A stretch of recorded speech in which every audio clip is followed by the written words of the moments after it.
Hello friends, welcome to my YouTube channel maths with brilliant minds. हम कर रहे हैं chapter 7 of class 12 differentiation 7.11 exercise पर। हम प्रीवियस पार्ट में हम क्वेश्चन नंबर 2 कंप्लीट कर चुके हैं और अब हम स्टार्ट करते हैं क्वेश्चन 3। इसमें कितने 4 पार्ट्स हैं।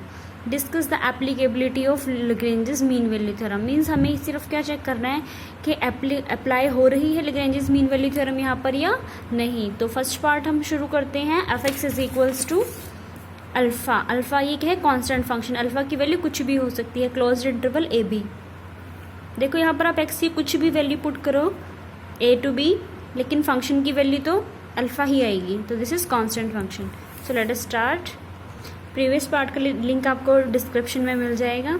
लैग्रेंजेस मीन वैल्यू थ्योरम क्या है वो भी अच्छे से एक्सप्लेन की हुई है, उसका भी आपको लिंक डिस्क्रिप्शन में मिल जाएगा। और अगर आपको अच्छे से समझ आ रही है मेरी वीडियोस तो लेटेस्ट वीडियोस के लिए आप चैनल को सब्सक्राइब कर सकते हो। So let us start today's work. तो ये हमारे पास है function f x is equals to alpha. अब हम कैसे करते हैं? या तो पहले फंक्शन का डेरिवेटिव निकाल कर देख लेते। दो मेथड है हमारे पास प्रूव करने के लिए। तो हमने क्या किया, पहले डेरिवेटिव लिया। कांस्टेंट फंक्शन का डेरिवेटिव क्या आएगा? 0 means exist finite and real. Exist कर रहा है हमारा derivative on closed interval A B. This implies f x is derivable on closed interval A B. जब किसी फंक्शन का डेरिवेटिव एग्जिस्ट करता है तो वो कंटिन्यूस फंक्शन ज़रूर होता है। This implies A part, first condition हमारी हो चुकी, f x is continuous on closed interval A b. और बी पार्ट क्या होता है? लैग्रेंजेस मीन वैल्यू थ्योरम का बी पार्ट क्या कहता है कि f x is derivable on open interval. जब क्लोज्ड इंटरवल पर वो डेरिवेबल है तो बड़े सेट में डेरिवेबल है, छोटे में तो हो गई। This implies f x is derivable on open interval A b also. Hence Lagrange's mean value theorem is applicable. हमें तो जस्ट यही बताना था कि एप्लीकेबल है या नहीं।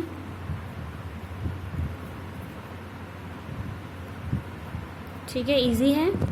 सेकेंड पार्ट में हमें क्या given, f x is equals to mod of x on closed interval -1 to +1। तो सबसे पहले तो हमें मॉडुलस फंक्शन ओपन करना आना चाहिए। मॉडुलस ऑफ फंक्शन को हम कैसे ओपन करते हैं? This is -x when x is less than equal to 0 and this is +x when x is greater than equal to 0। हम पहले ही कर चुके हैं।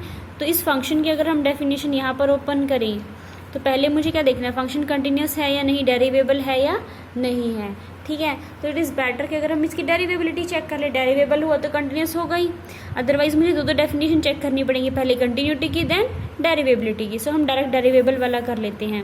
तो एफ एक्स कैसे ओपन होगा? देखो एक्स ये था हमारे पास फुल नंबर लाइन के लिए और ये है -1 से 0 के बीच में -x आएगा। तो -x कहाँ आएगा? -1 और 0 के बीच में। क्लियर? और यहाँ पर +x 0 से बड़ा और 1 से छोटा, तो greater than equal to 0 less than equal to 1। ठीक है, तो यहाँ पर हमारे पास फंक्शन की डेफिनेशन क्या है? x। अब हम इसकी कंटिन्यूटी डेरिवेबिलिटी कैसे चेक करेंगे? जैसे हमने चैप्टर 6 में कंटिन्यूटी एंड डेरिवेबिलिटी में चेक किया था, सेम वैसे ही हम यहाँ पर करेंगे।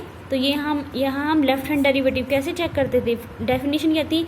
Limit x approaches to x, f x left hand derivative में माइनस लिख देते थे, f x minus f a upon x minus a. और यहाँ पर लिमिट क्या है? इक्वालिटी कहाँ पर हमें मिल रही है? दोनों में जो 0 पर। तो इसीलिए हम फंक्शन की लिमिट कहाँ चेक करेंगे? 0 पर। F x minus F of 0 upon x minus 0। तो इसकी वैल्यू देखो हम क्या रखेंगे? एफ एक्स फंक्शन की वैल्यू लेस देन ए, मतलब लेस देन 0। लेस देन 0 में फंक्शन की वैल्यू क्या है? -x, और इक्वालिटी पर तो ये 0 ही आ जाएगा, upon x minus 0 means x से x कैंसिल हो जाएगा। तो हमारे पास आंसर कितना आया है? ये लेफ्ट हैंड डेरिवेटिव -1। अब हम इसका राइट हैंड डेरिवेटिव चेक कर लेते हैं स्टूडेंट्स। तो राइट हैंड डेरिवेटिव की डेफिनेशन क्या आएगी? Limit x approaches to a plus f x minus f a upon x minus a. बस अब राइट हैंड डेरिवेटिव लिखना है हमें। So this is limit x approaches to 0 plus function की value greater than 0 में +x है, -0 upon x -0। तो cancel होके 1 आ चुका है, means left hand derivative is not equal to right hand derivative. Right hand derivative means fx is not derivable. It means Lagrange's mean value theorem की condition hold नहीं हुई. So Lagrange's mean value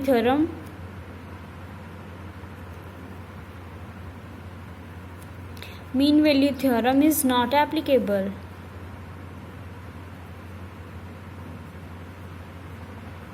clear students? If you have any doubt आप पूछ सकते हो. बहुत easy सा question था. अब नेक्स्ट पार्ट करते हैं. ये students next part third is we have to check whether Lagrange's mean value theorem is applicable on this part और नॉट. देखो fx हमें क्या गिवन है, मॉड ऑफ x+2. कैसे ओपन करते हैं हम, x+2 is less than 0 then it will be minus of x -2. Mod कैसे ओपन किया था अभी प्रीवियस पार्ट में, जैसे हमने क्वेश्चन में बताया था. सिमिलरली हमने क्या ग्रेटर देन इक्वल टू 0 है तो ये होगा. अब इस 2 को हम उधर लेकर गए तो x is less than equal to -2 and here x is greater than equal to -2. तो अब आप यहाँ देख सकते हो कि नंबर लाइन पे कि अगर हमारा x 2 से छोटा हुआ तो फंक्शन x -2 है और -2 से, और अगर -2 से बड़ा हुआ तो फंक्शन पॉजिटिव आएगा. ठीक है, बट हमारे क्वेश्चन में इंटरवल क्या गिवन है, -3, 4. इट मीन्स -3 से -2, -3 इसका और -2 इसका, -3 और -2 के बीच में है तो फंक्शन नेगेटिव होगा. तो इसीलिए हमारा क्या होगा, माइनस ऑफ x -2 अगर x -3 के इक्वल या उससे बड़ा हुआ बट लेस देन -2 तो फंक्शन की डेफिनेशन माइनस ऑफ x -2 आएगा. बट अगर फंक्शन क्या हुआ, -2 से बड़ा लेकिन 4 से छोटा, यहाँ तो रिस्ट्रिक्शन नहीं थी हमारी अपर लिमिट, कुछ भी हो सकता था -2 से बड़ा, बट क्वेश्चन में गिवन है 4 तो -2 से 4 फंक्शन की डेफिनेशन क्या आ चुकी है हमारे पास, x+2. ठीक है, तो वैसे तो अगर हम देखें तो दोनों केसेस में हमारे पास पॉलिनोमियल है, पॉलिनोमियल कंटिन्यूस होते हैं और डेरिवेटिव भी इनके एग्जिस्ट करेगा. लेकिन हमें क्या चेक करना पड़ेगा कि क्या लेफ्ट हैंड डेरिवेटिव हमें किस पॉइंट पर चेक करनी है, डिफरेंशिएट डेरिवेबिलिटी -2 पर. तो बाकी सब पर तो ये क्या है, कंटिन्यूस डेरिवेबल होगा. हमें किस पर चेक करना है, क्योंकि पॉलिनोमियल डेरिवेबल होगा, हमें चेक करना है -2 पर, जैसे कि हम चैप्टर नंबर 6 में कर रहे थे. ठीक है, तो हम कर रहे हैं checking differentiability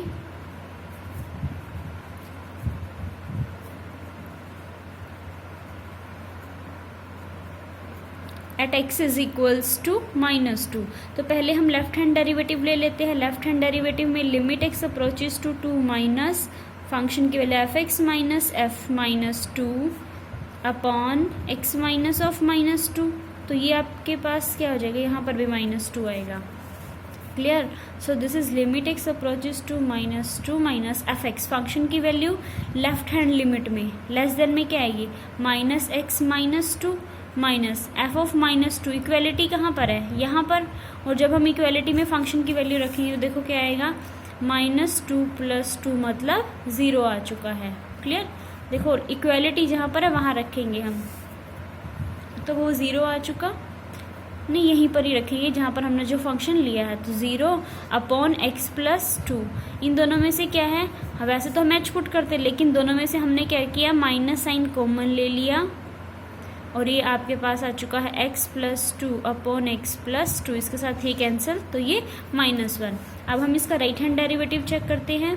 right hand derivative कितना आएगा, limit x approaches to -2 of plus fx minus f -2 upon x minus of -2. Right hand derivative में x greater than equal to -2. Function की वैल्यू क्या है, x+2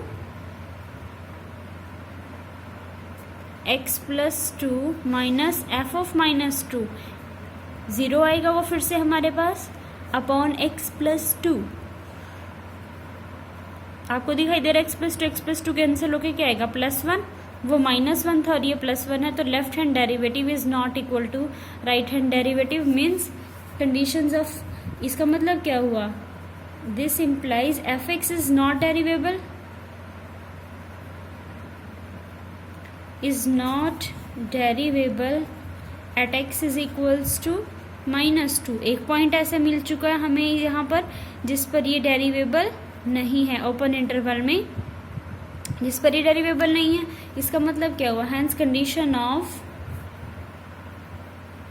Lagrange's mean value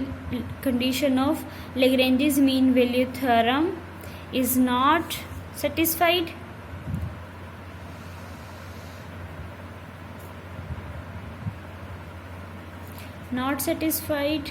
So Lagrange's mean value theorem is not applicable.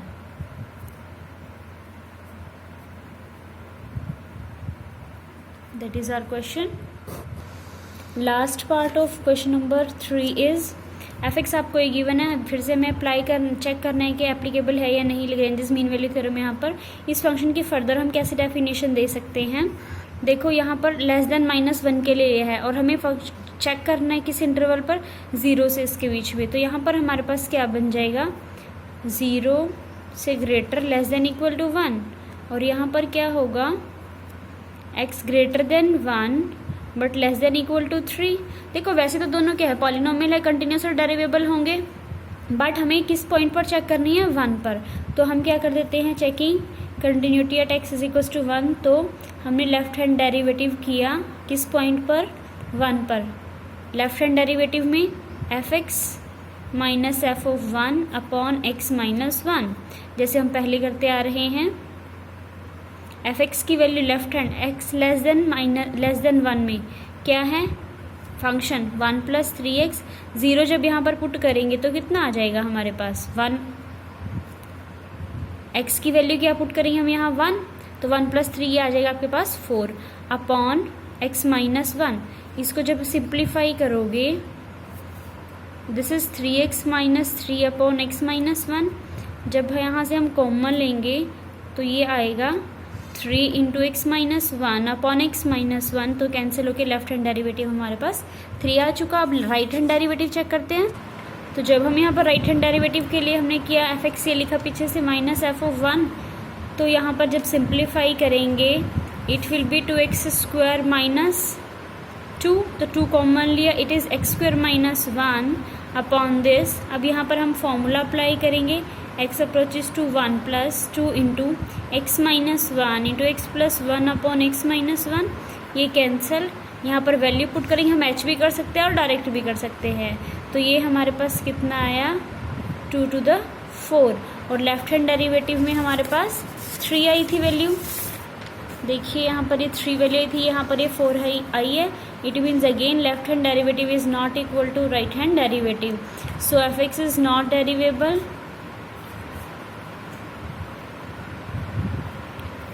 This implies Lagrange's mean value theorem is not applicable.